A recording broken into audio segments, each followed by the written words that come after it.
Fuck no. I bet. People come just to watch us play. So we'll back you on that. Avoca's always been that place where the whole village sort of comes out on a Saturday afternoon to watch the game. And I think, you know, as you get older, you're sort of drawn to that.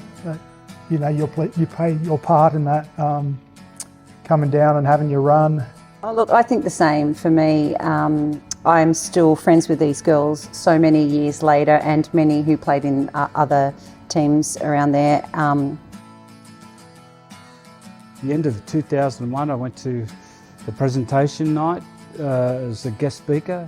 Basically walked out of the dinner as the coach for the next season.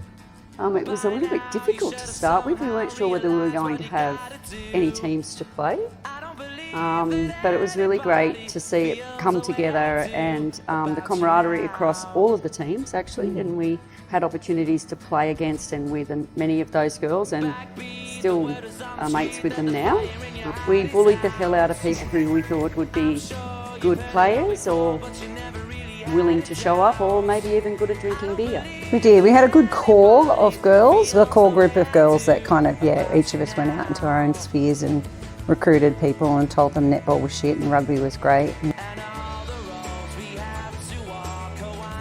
You know, wanted to give back in some way, and I think that was the best way to get into it. I think it was just, I guess the main thing for me was just hard work. I think there was a lot of talent around, but we weren't going to win anything unless we put in a lot of hard work. So that was kind of like the basis for our coaching. I think it was pretty much, you know, train hard, play hard, party hard sort of mentality in those early 2000s. I had a good support.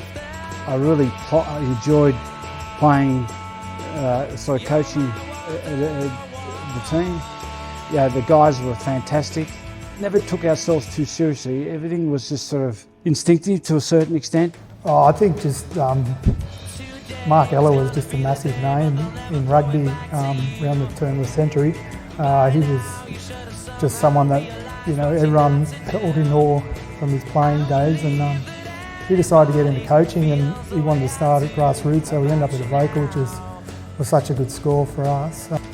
He brought simplicity to the game, and I think that, you know, for Hobes and myself, it nurtured us into having another level of understanding of how the game was played. And look, at the end of the day, we had years and years of working out a philosophy of how we would like to see the game played.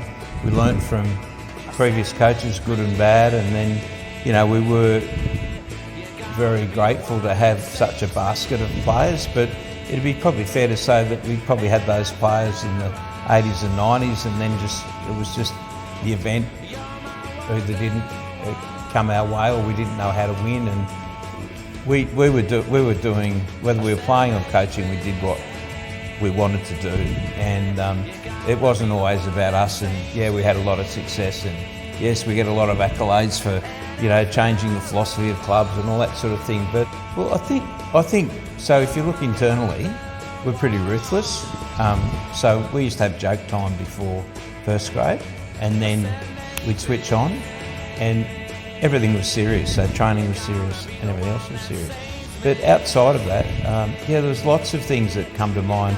I mean, the video, for example, Trevor Reynolds, I'm not sure how many games he videoed, but he was a critical element to actually our success, where we could actually analyse something, you know, way back 20 years ago, and yet was the video. But I apologise for not being here tonight, guys. I would have loved to have met. You know, rugby's still got a long way to go, and we need future representative players that come from the Central Coast and come from Avoca to show, I guess, what this club has got to offer and what it has done for the game in the past.